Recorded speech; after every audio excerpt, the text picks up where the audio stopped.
সবার একটাই প্রশ্ন, হানিয়া আমিরের চুল কিভাবে এত বড় হইলো? মানে এত সুন্দর রেশমি সিল্কি চুল হইলো কিভাবে? রাতারাতি হানিয়া আমিরের চুল এত শর্ট থেকে এইরকম আমার মতো এইরকম ঘন কালো হয়ে গেল। এটার সমস্ত ক্রেডিট নাকি সানসিল্কের। মানে ও ব্ল্যাকটা ইউজ করছে, আমি পিঙ্কটা দেখাইতেছি, এটা সমস্ত ক্রেডিট নাকি সানসিল্কের। কিন্তু আজকে আপনাদেরকে আমি দেখাবো এটার সমস্ত ক্রেডিট কিসের। নাগে ডান্স দিয়ে এটার সমস্ত ক্রেডিট হচ্ছে ট্যান ট্যান চুলের উইক। চুলের উইক শুনেন, নায়ক নায়িকাদের সমস্ত কিছুই প্লাস্টিক সার্জারি করা থাকে। ওর মুখে যে কতগুলো প্লাস্টিক সার্জারি আছে এগুলা আসলে মানে আমার থেকে মনে হয় আপনারা ভালো জানেন। এই যে দেখেন আমার চুল, আমি তো প্যান্টিন ছোটবেলার থেকে ইউজ করি, তো আমার চুল দেখেন। আর এটা হচ্ছে উইক। আমি বুঝি না কেন এই যে শ্যাম্পু সাবান এরা সবসময় মানে সুন্দর সুন্দর চুলের অ্যাড দেখায়।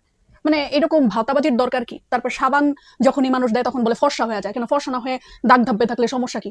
বুঝাইতেই পারে যে সাবান দিয়ে মানুষের স্কিনটা নরম হয়েছে, কালো মানুষও তো সুন্দর হয়, তাই না?